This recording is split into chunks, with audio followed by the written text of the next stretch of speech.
got episode 60 fucking 8. Phesto Dee. Wow. Souls of Mischief. Hyrule crew. Oakland, California. Yes, sir. Good dude in the fucking building. I appreciate you for joining us again, man. And I'm really happy about this because, yeah, I always say there's not a lot of, I don't see a lot of good dudes in the industry, man. So like when I talk to you and A and Tajay, that's like, I feel happy, you know what I'm saying? It's like normal cats, you know what I'm saying? Like, so I appreciate you, man, for real. Hey man, thank you for that, man. You know, we try to give off the aura, man. You know what I'm saying? Like it's too much negativity out here to not be like, you know, trying to exude some positivity, especially through our art. You know what I'm saying? So Absolutely. that's by design. Somebody asked a question. That song was Avant Garde. Background Check was the album Phesto 2012. Hyrule dude. So real quick, if you got questions for Phesto, please use the questions feature below. I will try to get to them if I can, but so just use the questions feature because that's what we're going to be looking at. Also, don't get on any fuck shit in the fucking show because, like, on the page, if you do, we will send you. I'll send you home. Phesto will probably talk to you, but I'll fucking block your ass. So, it is what it is. So yeah, we're just gonna chop it up, man. I mean, I just want to bounce around a few things. Want to talk some basketball, fucking. Talk some all kinds of shit. So let's go. Yeah. What you been up to? First of all, man, just what's been going on? I looked at the last interview, and it's weird because you know you're on the page and stuff, and we chop it up, but that was December 2020. So I mean like, man, a lot happened since then. Yeah. So what's going on, man? Man, just trying to keep busy, trying to stay in the pocket. You know what I'm saying? That's the way I describe it because it's so easy to come out of it now. You know. With you know, not just as a sign of the times, but just like where I am in my personal life, you know. Right. I always tell people, you know, the kids come first, so you know everything else is on the back burner. You know what I'm saying? But at the same time, you got to have balance. So maintaining balance, man. That's what I've been up to. Just trying to maintain. As soon as I get tipped to the left too much or to the right too much, I'm just trying to always maintain that balance, man. So. I saw your post a couple of weeks ago. It said something like you're losing focus or something like that. I think it was your post. Was it something? Yeah. Like yeah. It was something paraphrasing. You know what I mean? And I felt that because it's like, you know, it's easy to get off track real quick, right? Like, you know what I'm saying? It's easy to get off track. So speaking of fatherhood, I mean, how is, you know, we talked before and you said you had kids late. So like, how is that changed the whole shit as far as your career and stuff? Like you said, the kids come first. So how is that? What's the biggest impact for you? Like even in your music that you're putting out? I mean, just having you know, just time management, really. You know, just like, okay, I'm a soccer dad. So, you know, you know what I'm saying? Like I got half the time I'm like in the car, you know, I'm a chauffeur, you know, I'm a chauffeur. I'm a 5 and 8. So, you know, I'm a chauffeur, I'm a cook, you know, everything. I'm not everything. I'm not gonna go that far because you know I got my rock. You know what I'm saying? You know, so that's you know she keeps everything floating. I'm just like you know I'm the co-pilot. So you know yeah exactly. I'm like on the navigation. So I'm like, but yeah I'm not the weekend dad. I'm not the take you out for ice cream dad. I'm the dad that's you know there. Picking them up from school, you know what I'm saying, taking them here and there. So, you know, with that comes like, you know, just you got to manage your time. You got to say these days, you know, nights and where I would have, you know, done a 12 to 12 session, you know, 12 midnight to 12 a.m. I can't do those no more. Now I got to do 3 here, 2 there, 3 here, 4 here, maybe, you know what I'm saying? And so, and then every once in a while I get one of those, but it's not like it used to be. It used to be especially like, with the young ones. Like, you know, it's different. Right. I mean, because as they get older, it's like they don't really want to fuck with you. Like, I got a 13-year-old, and she like, what you want, nigga? Like, you know. That's what I'm hearing. I haven't come to that yet, but I'm hearing it turns into that. No, it does. And then all of a sudden, you just ain't as cool as you thought you were and shit. Like, you kind of whack to them. It's crazy, yo. Like, you just become super whack, like overnight. Like, right. Drop me off right here. Like, so. Yeah. I know. I mean, you know, the homies got older kids, so I've seen them, now I'm kind of like having this, epiphanies of like them, but thinking about them at a certain times. Like the other day, I was thinking about, we did a show at the Knitting Factory in New York, and What? yeah, like I think it was one of the last shows there. Um, at least that's what they told us. It was going to be one of the last shows.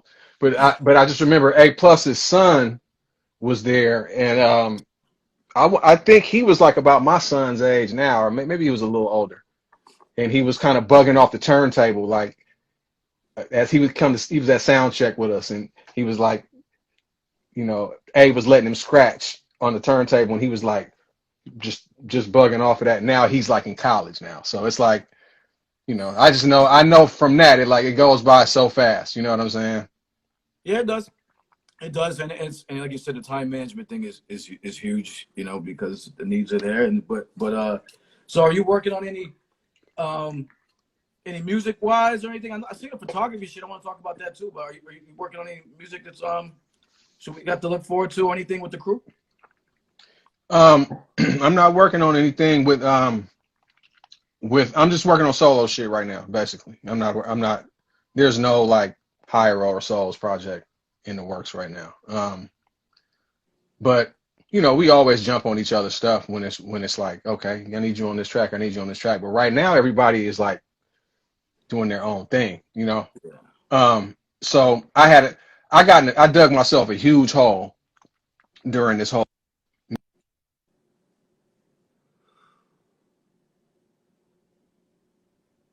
Okay. You lost you. Can you hear me? Okay. Yeah, you said you dug yourself a huge Yeah, hole yeah, doing. yeah, I dug myself a huge hole, and I'm playing catch up now. So I was out the lab for a while. You mean Um, during the pandemic? yeah, yeah, like I was pretty much just studying, you know what I mean? Playing my bass at home, studying piano, writing, always writing, you know what I mean? So I told myself, you know what? I'm just gonna just spend this year writing, and when it comes time to jump back in, I have my bars ready to go. So I'm at that point now where I'm like, I'm getting back in that pocket now for me, the studio has always been like, you start off kind of rowing upstream, you know. Some people had the ability to jump in and, hit the ground running. But for me, it's always like I'm swimming upstream, and then there's a turning point where I hit that turning point, and then I'm going downstream at that point, and it becomes a little easier. So in order to do that, I got to be in there. I got to be working. I got to be consistent. I got to have a schedule. I got to have, my timing has to be right. I got to be in the right mental space, the right spiritual space, the right physical space, all that. You know what I'm saying? So Right. I'm Right. reaching that point right now, and making up for lost time.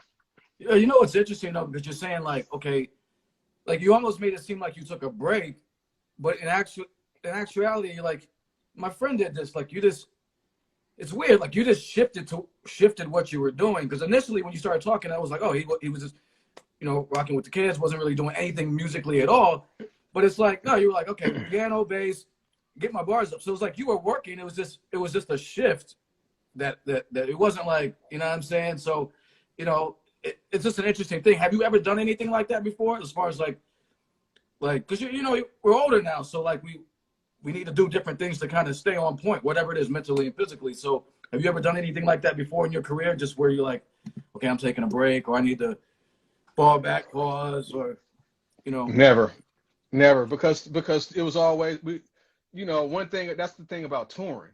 I know a lot of people say like, oh man, the touring is like it can get to you after a while, but one thing about touring is it just keeps you rocking. You know what I'm saying? So even if you're not in the studio, you feel like you still in that pocket, like I'm saying. So this past, since we haven't been on a stage since a few cats jumped on the when they did Hyrule Day, like the most recent Hyrule Day.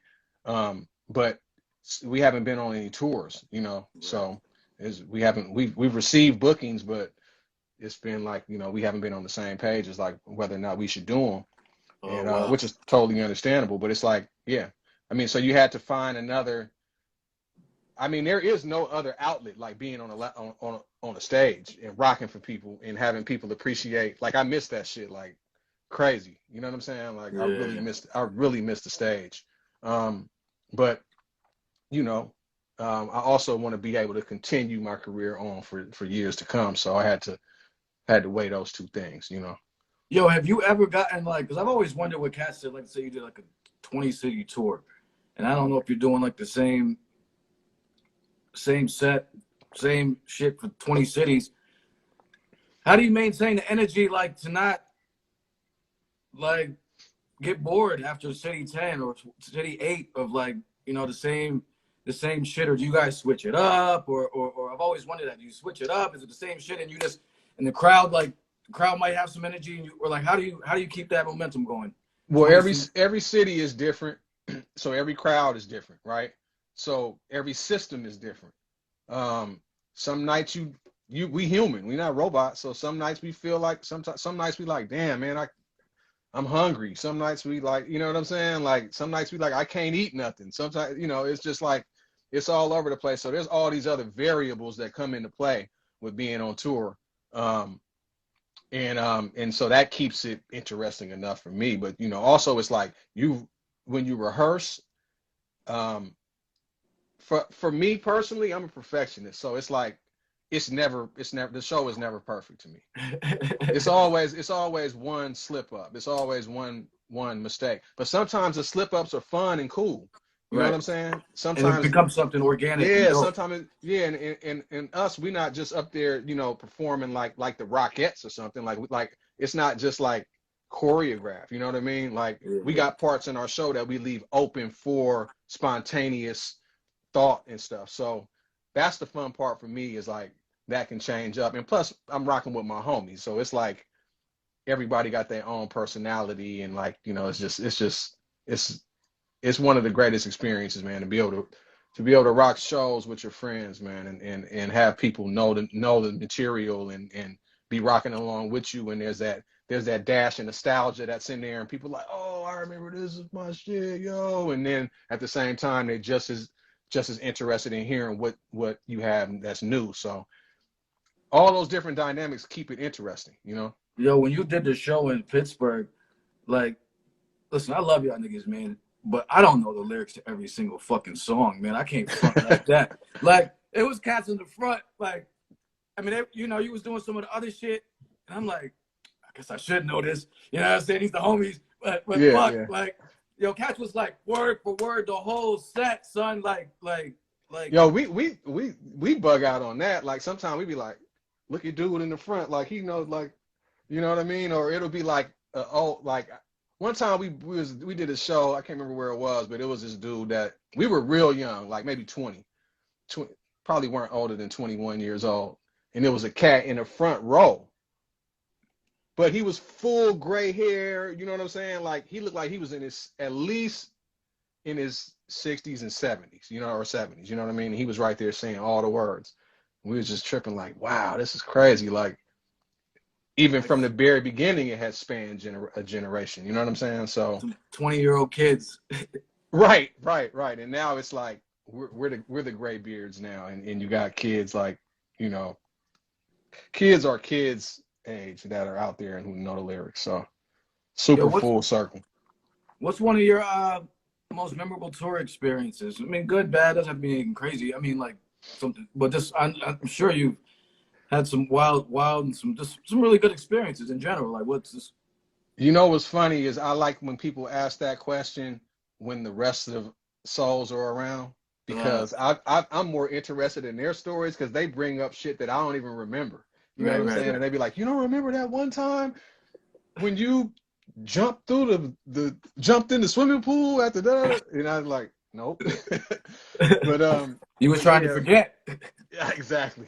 Um, but yeah, man, it's so many memories being on um don't start grabbing your violins and playing along with this story. But we were on tour with Tribe and De La, and we were driving. We had to drive from Houston to Denver, Damn. right? And so the reason why I remember that trip is because it was like one of the longest. All the other cities were like maybe an hour away, hour and a half. But, you know, once you get to the middle of the country, stuff starts to spread out a little bit. So, you know, anybody who drove through Texas, and you know, that's already a beast.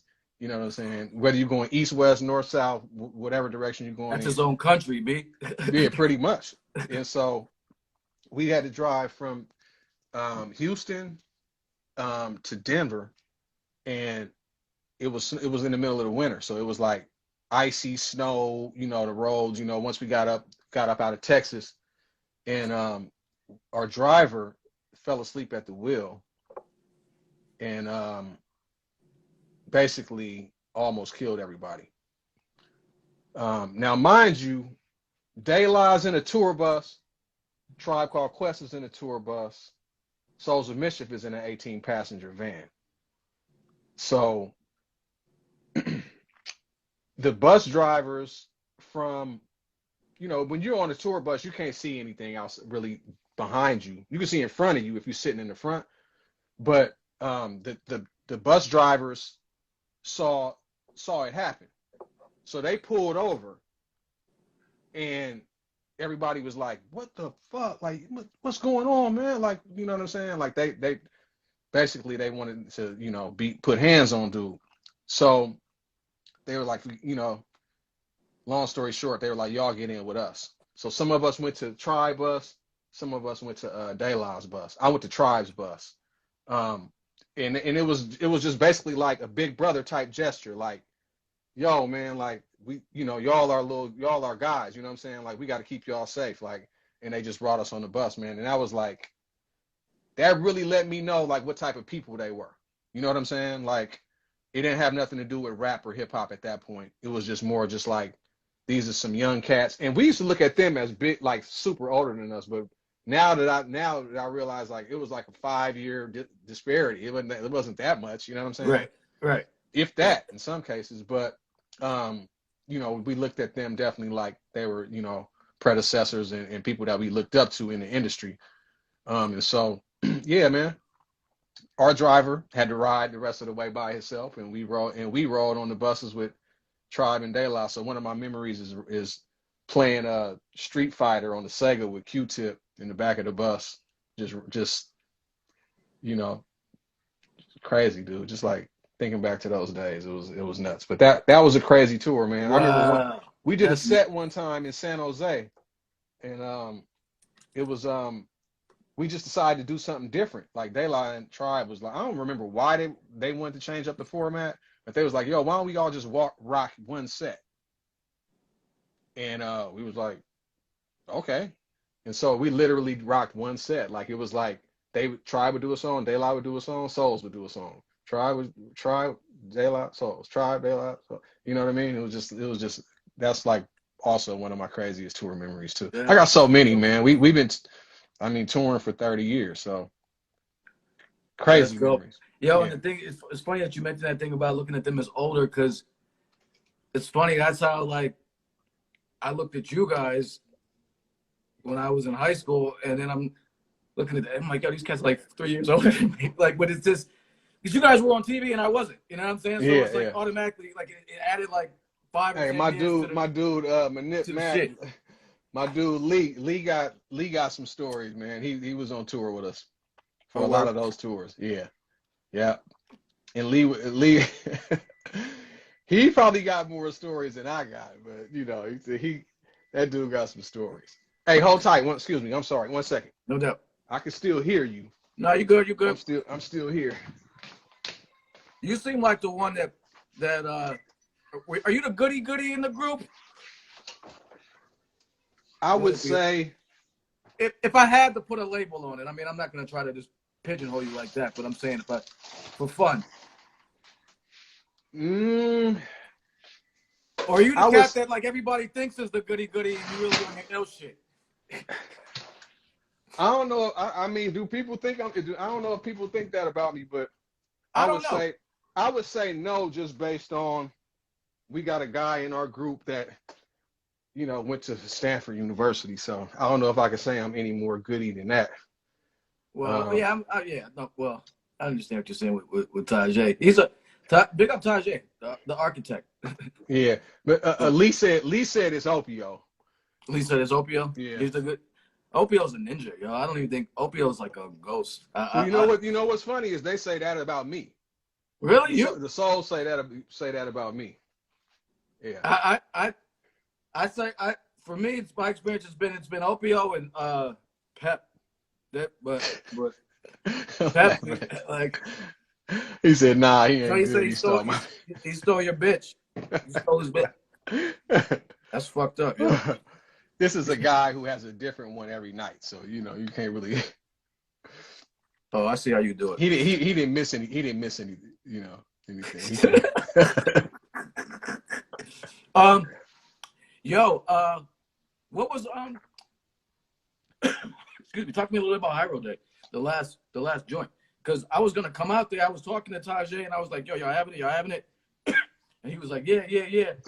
But I didn't see nothing, and then I was either gonna go out there or I was gonna go to LA, and so I didn't hear nothing, see nothing, so I just went to LA, and then the day before I was about to leave, it was like Hyrule Day, They're like the mini joint. So what was the deal with that?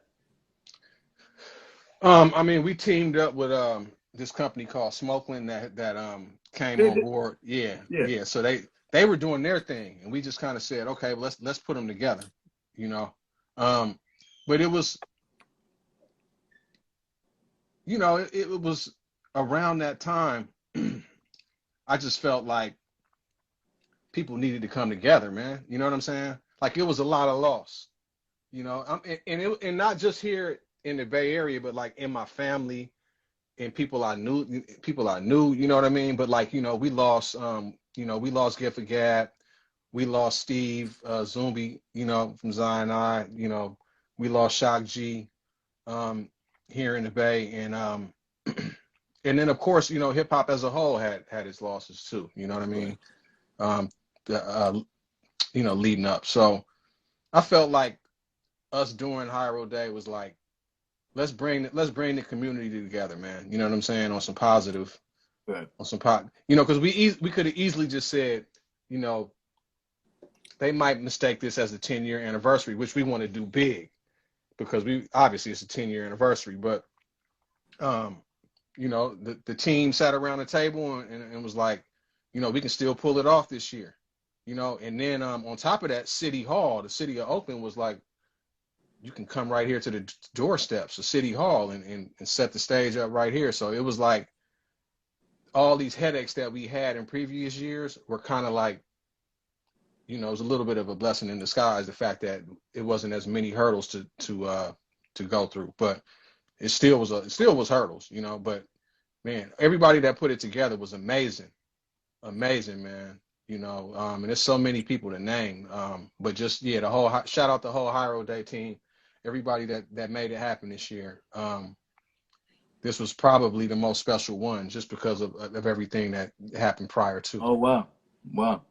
Yeah, I was bummed about it. I couldn't get out there. You're gonna do the full joint next year? I mean, if hopefully if everything's straight, you're gonna try to do the Yeah. like the big joint. Yeah. We're trying to get back on track next year for 2022, man, and make it the official 10-year anniversary of Hyrule Day. So Yeah, no, Hyrule Day is a blast. Anybody that's ever been to Hyrule Day, that shit is.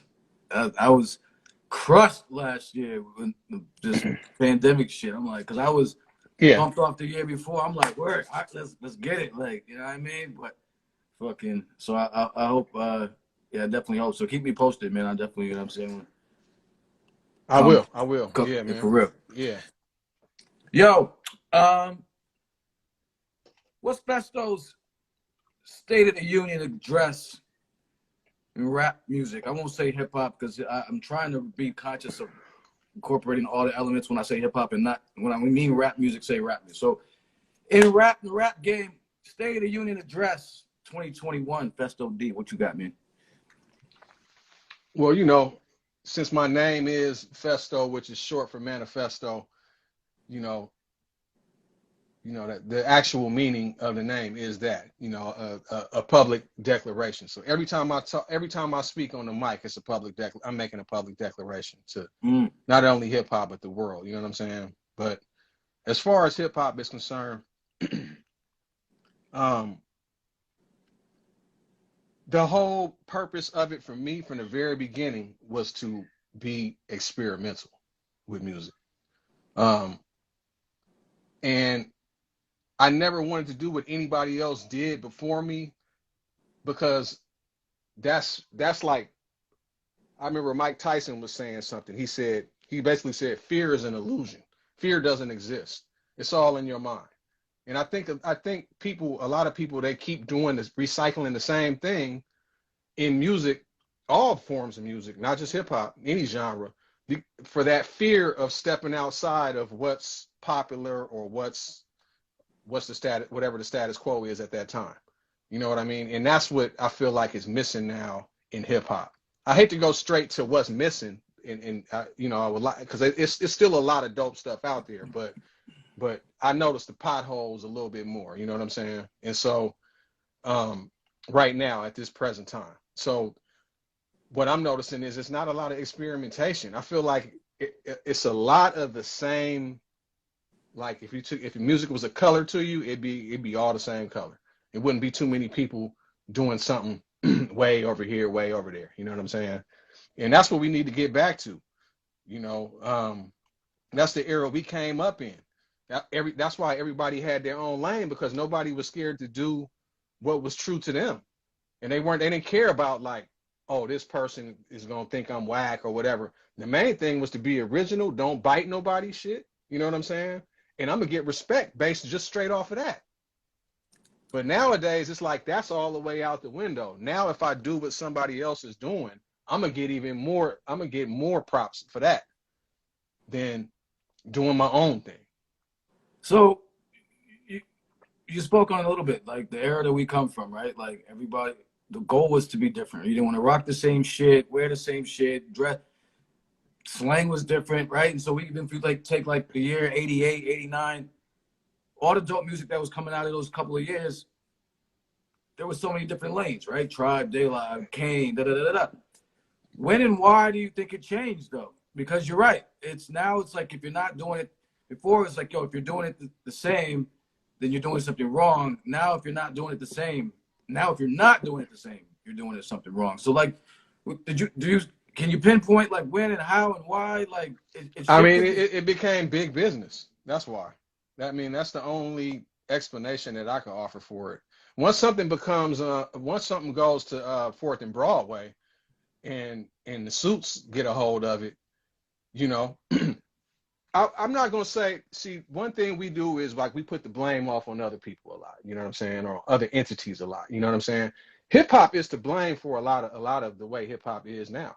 You Of know what I'm course. saying? And I'm not pointing at any in particular individual, but what I'm saying is when we first started getting these deals, why were we going to them? Yeah. Why were we They going to talks about that all the time. Like, why were we going to corporate America? Yep. Yep. You know what I mean? Why did we want to jump in bed with like people were like this? Oh my goodness, you know what I'm saying? Like on their hands and knees to get a $60,000 check, and then they own the rights to your music forever. Ever. Perpetuity is in the contract. You know what I'm Yeah. saying? In the universe is in the contract. They put the word the universe in your contract. Don't never sign a contract if you see the word universe in there. Yo! Or perpetuity. Don't those are two red flags in a contract. You know what I'm saying? Universe. That's, you know what I mean?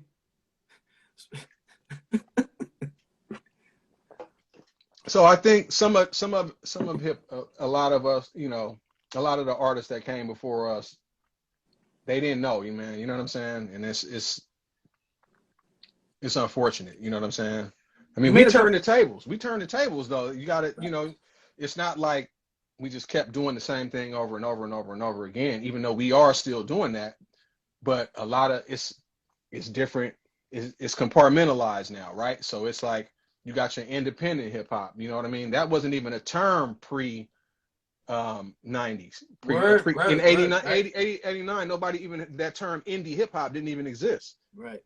You know what I'm saying? So it took like another generation of cats to realize like the older cats was like, yo, these contracts are goofy. You know what I'm saying? Don't, you know, get you a lawyer, blah blah blah blah blah blah blah. You know what I'm saying? And so, um, you know, and it's amazing how long it'll take to before your music becomes your music. Yeah, You know? that's crazy. You made a good point, man. Like, it's not. I always kind of say it like this. I look at it like a four-part thing as far as hip hop. I say it's the industry shit that goes on. It's the artists for choosing to kind of sometimes Mm-hmm. go down that road, Right. and you know, it's the media publications and stuff or whatever that flip the script after a while. The Source, Double XL, and all of a sudden start pumping other shit. And then it's the fans for accepting bullshit too, like I'm saying, okay, we still gonna fuck with this shit, even though it's not what you know, it's whack now. So it's a lot of blame to go around. So okay, you said you didn't want to just make it negative, I guess, but all right, so that's kind of the, I guess, the one side of it. But what's the positive side? I mean, we're not just two old heads sitting on the fucking porch. The You know what I positive mean? side is a lot of we can make okay. It's a lot of positives, right? So first of all, one of them is that the fact that when like my dad and them was like, oh, that's not even gonna last. Like that's, you know what I mean? Word. That music could be gone. You know what I'm saying? And look where it's at now. You know what I mean? Like it's everywhere. It's everywhere. It's the fabric, right? You know what I mean? In the more popular forms of music that existed before when they were coming up, those have faded away and hip hop has come to the forefront. So um, you know, even if it's not the version of hip hop that we listen to, you know what I'm saying? It's still it's a version of the authentic, right? So within that, you got to sift through the roughage. You know what I mean? My God, And, who the fuck and you telling? you got to sift through the roughage, but guess what? We got this technology that allows us to do that. You know what I'm saying? So sifting through the roughage is not like it used to be. You know what I'm saying? We made a whole adventure out of sifting through the roughage when we were younger. We had to go, you know, first of all, we had to get our bus money, then we had to go down to, you know what I'm saying? We had to go down to the record store, and then we had to spend time digging through all the records and all of that. You know what I mean? With the little bit of change we had, you know. Nowadays, kids can just, they don't know who I am. Oh, Phesto, who is that? Type it in, blah, blah, blah. It pops up, right? It's right there. So the accessibility is a positive. Some people will say it's a double-edged sword, but in my book, it's a positive because if I could look up an artist, if I can walk into you in a coffee shop and bump into you and say my name is MC such and such, and I can just immediately get your music, that's got to be a positive No, to that's me. dope. And so that's the positive out of this era for sure. Um, Also, you know, it's a lot of dope music out there.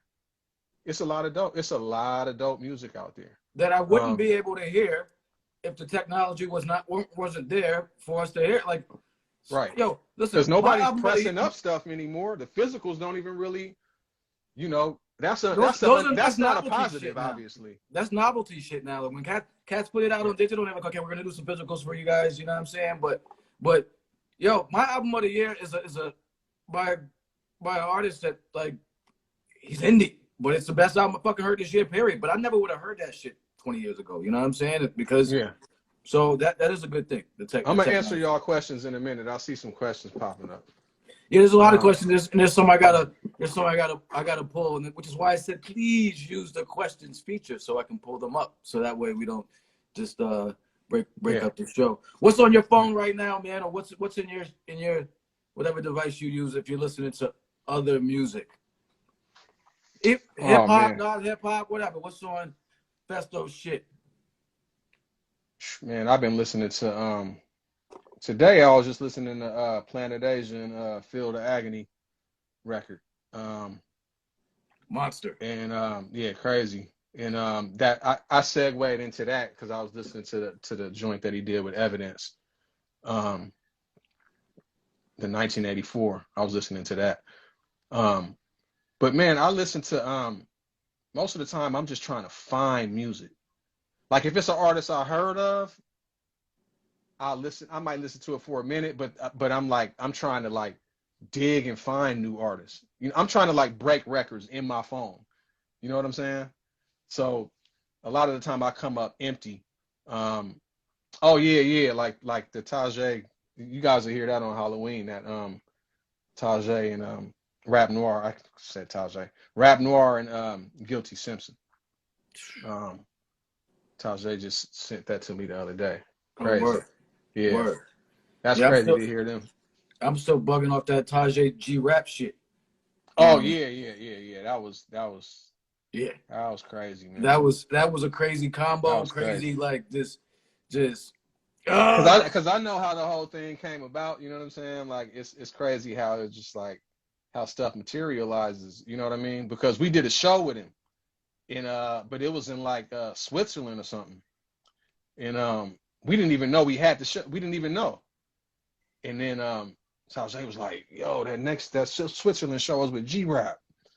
And I was like, what? And so we were doing he like something happened where he got stuck on the plane and he ended up showing up at like the last minute. And a couple, yeah, like not too long after that, Tajay was like, yo, you know that dude who he was with? He was like, I was like, nah. He was like, the dude who he was rapping with on stage who was like his hype man. I'm like, nah. He's like, man, that was 38 Special. And I was like, for real? And because I had just got up on 38 Special, not too long before that. So it was crazy. And then he said that, you know, everything materialized after that. So it's just crazy how, I mean, we crazy G Rap fans in come on, Hyrule. man. You Like know that's what I'm saying? fucking that's Giancana, baby. That's motherfucking Yeah. woo. That I made mean, me yo. to have him be like souls, you know what I'm saying, and hear that come out of his mouth was like, see, that's why I can't stop. You know what I mean? Like, you know, I hear something like that, I'm like, that's battery in the back right there. I'm about to Word, sit down and word, write. word. So I was gonna ask you, like, because I feel like I've talked to MCs and I say, okay, is there an MC that you really appreciate? You know what I'm saying? Just appreciate their craft, their pen. And you know, some cats be like, no, I don't fuck with nobody's pen. Like, all right, whatever, respect. I Mm. feel like, you know what I'm saying, you can take a step out of that and appreciate somebody's pen. Is there artists out there that you just as a fan or just looking as a just appreciating the craft, like fucking pen is always sharp. Like just somebody that would comes to mind for you. Or a couple. Man, It doesn't have to be just one person. yeah, I mean, it's hard when you're a rapper because you can kind of see like you got the cheat code, you know what I'm saying? So it's like you kind of know like how they thoughts came. It's funny. You see like how the whole thought came together, right? Right. And then you got some guys who you're like, oh damn, like wow, you know what I'm saying? Like I would have never, you know what I mean, thought about it like that way. You know what I'm saying? Mm-hmm. But it's so many of those dudes, man. I can't like I'm a rap fan, you know what I'm saying? So I can Right. like I don't want to miss anybody if I start naming off names. You know what I'm saying? That's my thing, you know. I mean, me and you got a similar taste, but I probably like some dudes that maybe you like, you know what I'm saying? I don't know about that. You know what I'm saying? But I like them.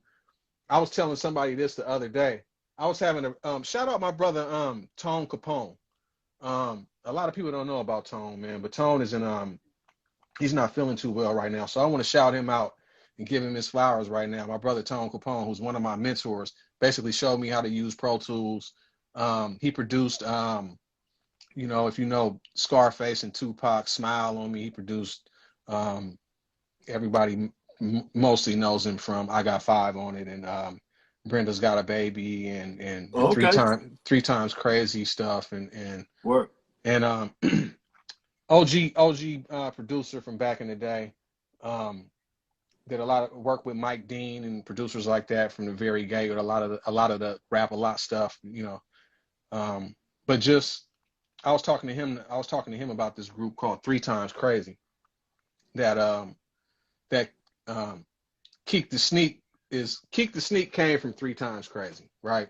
And so he gets like, he's like the guy that people know, you know what I'm saying? But they had a couple other dudes in the group that were dope. And I was talking to him the other day about, man, I was like, I like this other dude and this other cat in the group. And he was like, man, not to I like Keek too, but I was like, man, I like this other cat in the group, Bart. And he was like, man, he was like, you know what? He was like, Bart is actually from New York. And I was like, you know what? I can kind of tell a little bit. Mm. Because I thought, I mean, if you heard him, you thinking like super duper East Oakland street rap. You know what I'm saying? But I could hear something in his style that was like from that cloth. You know what I'm saying? From that 87, 80. You know, they're a little bit younger than us, but maybe like 90 around that time. You know, I could hear something in him in the same way that you can kind of hear something in Corrupt. Like even though Corrupt is LA, but he's from Philly, but you can kind of there's something else about him that you're saying like this ain't really typical. It's Right. atypical in a good way. You know what I'm saying? And so so we was having that conversation. So I'm saying all that to say it's certain people that I like that you may not think, oh, this dude is lyrically dope, but it's something about them stylistically that I like. Mm. And that's a taste thing. And so it's a few cats that the first one that comes to mind is Bart from Three Times Crazy for me, but it's you know, like maybe like a PD Crack or something like that. Like somebody might be like, they may not really be into his lyrics or whatever, or maybe they are. But I was like that with Nori when I first heard Nori. I remember Nori being like, I was like, okay, damn, this is Nori from CNN. But then he kind of like went off on a different trajectory when he did his solo thing, and I appreciated that. You know what I'm saying? So sometimes I appreciate like the direction and the style of what somebody is doing over just like, oh, this dude is just flaming bars all the time. You know what I'm saying? Yo, that's a good point. I'm glad you bring that up as a person who's like known for, lyricists, lyrics and stuff like that, where you're acknowledging the fact that that like, and a few people have mentioned this to me, like um that it's not always about like flipping words 20 different times and double entendres. Like you can still be nice and you're not, going through the dictionary back and forth, and nobody's gonna Yeah. get Nori confused with Black Thought, and you know what I'm saying. But Nori had other things, and too, I did a post about this, like, yo, who kind of benefited a little bit from charisma and style, you know what I'm saying? And I think he's one of them. So it's like I Mm-hmm. appreciate you bringing that up because it's like you can be nice without. I don't want to hear all the super rapidy rap shit like 25 hours a day, man. That Yeah. Yeah. sometimes I need to follow cats. You know what I mean? Like Right.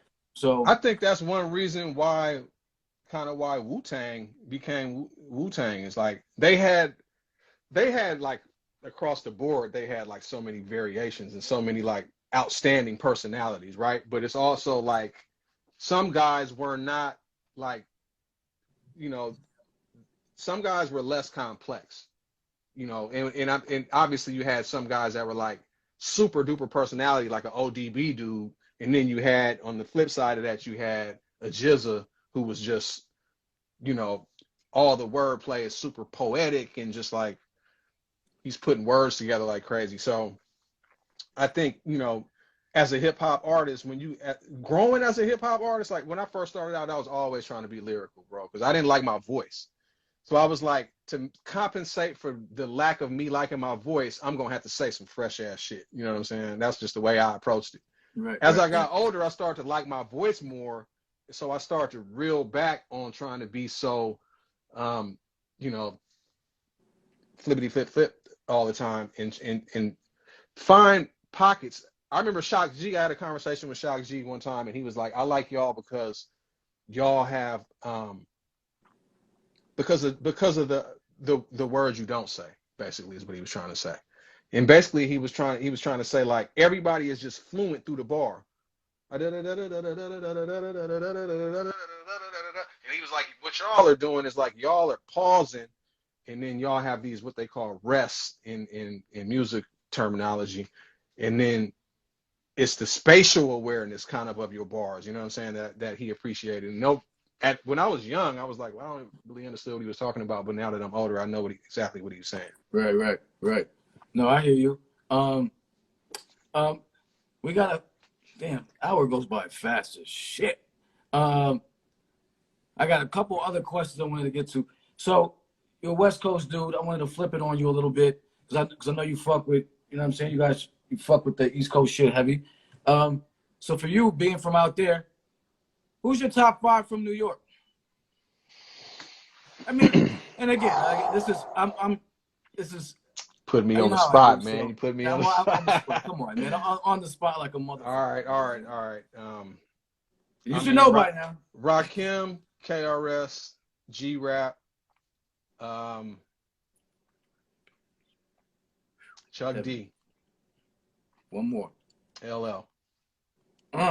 With conviction, he said it. Rakim, Kane, KRS, Chuck D, LL. And yo, people be, I get it. LL had a bunch of love shit later on in his career. We get it. I understand, but people need to understand 85 to like 90 something, LL was in his bag.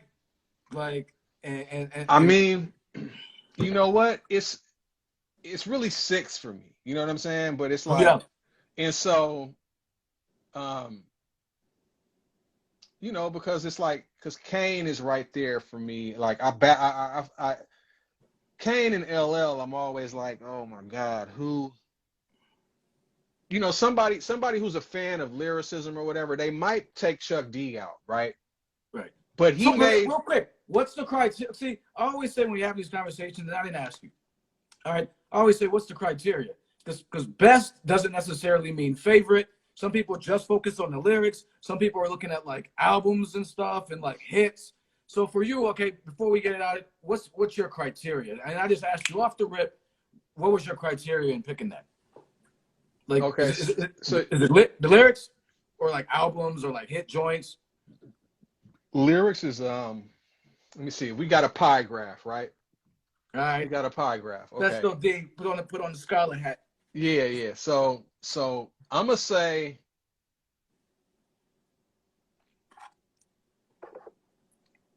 65% lyrics, Okay. right? 30% voice.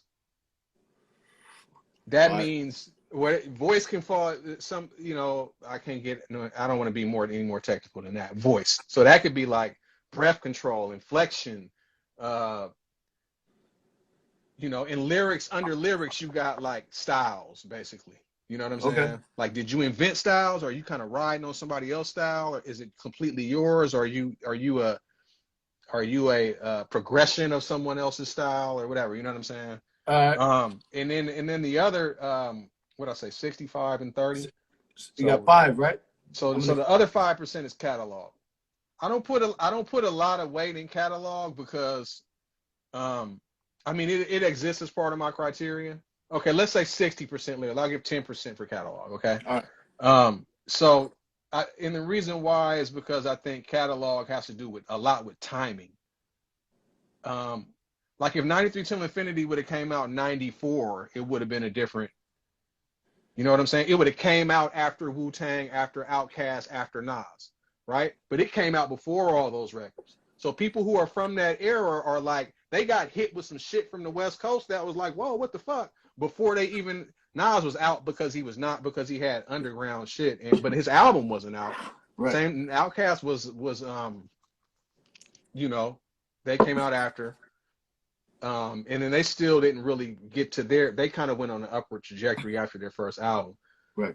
Wu-Tang came out after, as evidenced in the new the new Wu-Tang series. You see that, you know, I think there's a Souls of Mischief Oh, section okay. in there where they Word. kind of see that they're like, you know, you see that our record was out already. Word. Of course. So you know, timing is a lot. So that's why I don't put too much in the catalog. And also it depends on, you know, I think that's more something for producers. So you say you had 6 though, right? Wait. Oh, so Kane, I said Kane. Wait, so hold on. KRS, Kane. I said KRS, G. I said Rakim, KRS, G-Rap, G-Rap, Chuck D, and LL. KRS, Kane. Okay, I got you. That's 6. And I'm the accountant. All right, thanks. All right. Fucking, that's a solid list, yo. In LL, you know what I'm saying? A lot of people Because just don't. you're used to hearing Kane, so you like Kane had to be in there somewhere. Yeah. But no, I got LL. Well, I got LL on my top 10 because I think he's number 10 for me. And like his early shit was ridiculous, yo. And a lot of people just remember the acting and shit. He's done a lot of stuff, but you know, big up to him. Also, you know what I'm saying, really pushing this shit along. And so his, you know, early LL was a fucking animal, man. You know what I I'm mean, saying? his catalog too is like I would say slightly better than Kane. I think it was better than Kane. Kane practically retired. I mean, after that chocolatey shit, and when it started getting all chocolate for me with Kane I might have to take slightly out, is what you're saying. and the Prince of Darkness shit and the Madonna shit and all that shit, I couldn't. But it wasn't like, you know, in hip hop we have this thing where we like cats fall off or whatever. Like, no, cats don't fall off. They just choose a different direction. You know what I'm saying? And so Kane could still he just got, you know, he blew up. He went, it was direction again. I'm going back to that word direction. You know what I'm saying?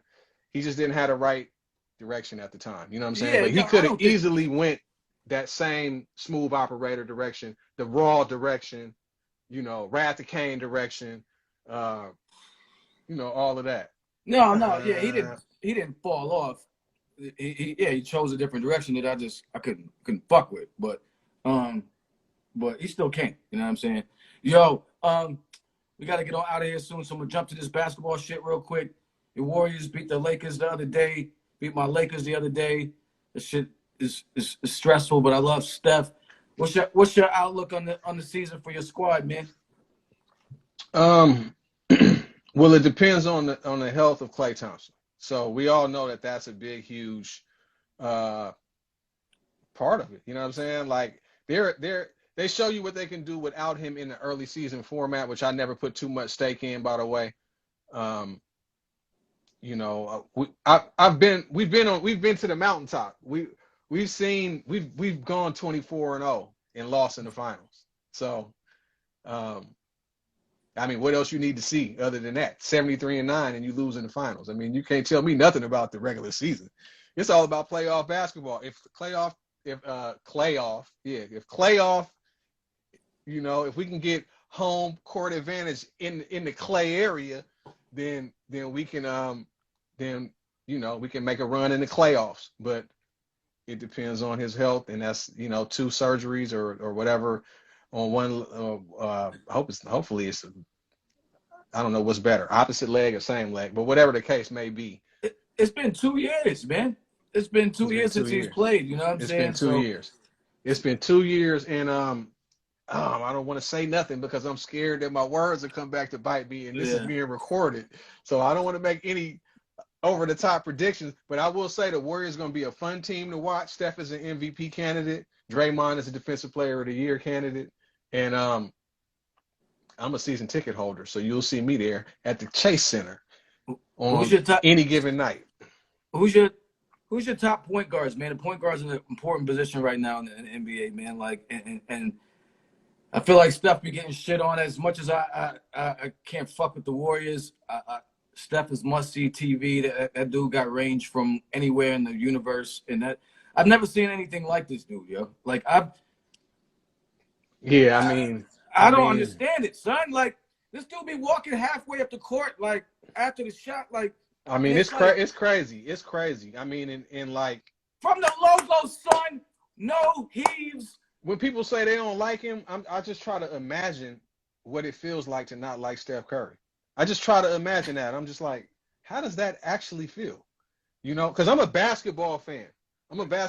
Like I'm a huge Carmelo Anthony fan. You know what I'm saying? I'm a huge fan of every great player. Right. You know, you name it. I mean, it's not too many great players. I was growing up. I was a big Jordan fan, big Kevin Garnett fan. You know what I'm saying? But I loved, you know, I love my home team. You know, you like me. So, I mean, you respect greatness. You know what I'm saying? Right. Right. I go to college basketball tournaments. I go to high school basketball tournaments. I've been doing that since I was little. My dad used to take me to the TOC here in Oakland. I seen Jason Kidd win 2 state championships. I seen Gary Payton. Pilots.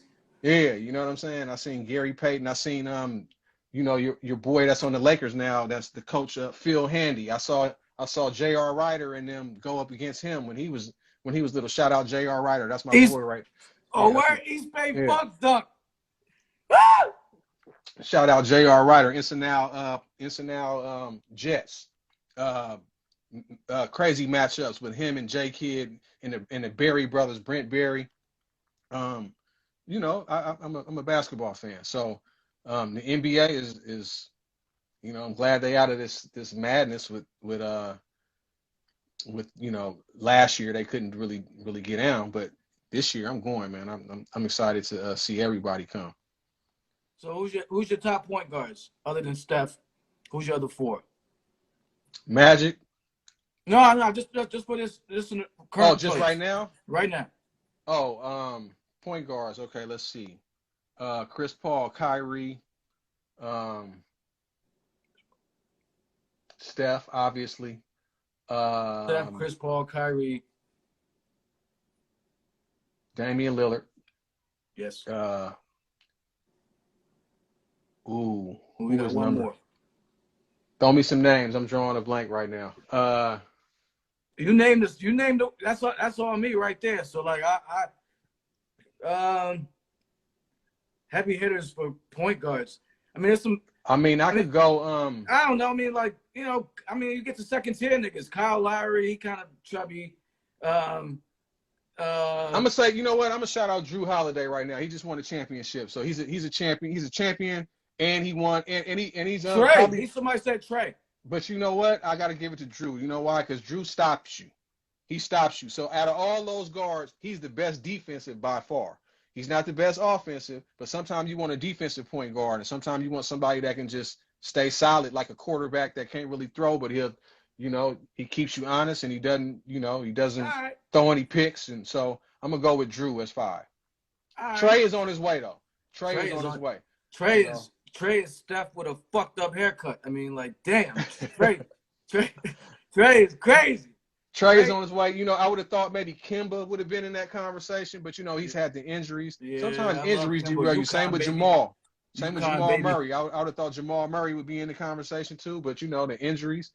But you know, shout out Damian Lillard, Oakland High, right down the street, man. So word. I think they're gonna kill my show soon, so we're gonna close this shit out, man. Next week we got Brother Jay. I said 92. He said Boo wasn't out in 91. I said 90. I said 92. I mean, 90. They didn't come out till 94. The 36 Chambers came out in 94. 36 Chambers came out in 94. I mean, they was doing their thing early, obviously, just right. But it wasn't. Next week we got Brother Jay, followed by Neek the Exotic, Wordsworth, DJ and UT, Boogie Frantic. Following week, Son of Carrying the Culture show. We just had a man, Phesto Dee. Hey man, keep this going, man. This is beautiful, man. This is therapeutic. This is therapeutic. So man, thank you for having me. And I'm a regular at this point. Are you family, yo? Let's do it again. I mean, like, you know what I'm saying? Like, just let me know. And the fun part about it is I told my lady, I was like, yo, like, we don't just have to talk. Like, the second time, we don't have to just talk the music shit, because there's other stuff going on. So that's why it's fun. You know what I'm saying? You good peoples, you know what I'm saying? Salute Hyrule. Every day is Hyrule fucking day, y'all. So yes, sir. We'll get this on the YouTube. Follow Carrying the Culture. All of our interviews are on the YouTube. This is our second one with Phesto. We had a lot of cats from Hyrule. We had Cash, A+, Tajay. Then we did the group joint. So yeah. So thank you, man. Again, I appreciate you. Let's do that. And let me know about the music, about any music coming out, whatever you got going on, man. Yeah, man. Look out for Critical. I mean, not Critical. I was about to say Critical Mass. Wow. Look out for Infrared Rum 2 and Lead the Stash. My boy Unjust on the beat, Fest Rock on the beat. You know, I'm a producer too. I get down on the beats too. So yeah. Thank you for everybody sending me the love, man, in the comments, man. And man, Jamal, thank you for having me, brother. Yeah, salute to everybody joining in. Sorry we didn't get to the questions. We did have some stuff we wanted to cover, but that just gives us an incentive to do it again. And because I wanted to talk about the producing stuff again too, but Instagram fucks with me, so I try to kill like everybody else gets like 4 hours on the live. I was gonna ask you about that. I was like, man, why do they keep pulling the plug on it, man. Because I can't, they don't want to hear me talk my shit, I guess, or whatever, say anything, you know what I mean? But a lot of it's the fuckery shit I do, yo. I get reported for some of that dumb shit. So I'm trying to chill with that. Like this, the stupid posts. People report that shit and they'll be like, this is flagged, and then boom. Yeah. So Well, let me call my people at Facebook, man, and see what I can do. all right. I'd appreciate that. I know you got connections to get that ass. I mean, stuck right it's right up. It's about 10 miles away. So let's talk to him. Thank you, Phesto. Salute everybody joining in. We're gonna do it again, man. Salute family. I'll talk to you. Peace. All right, be good.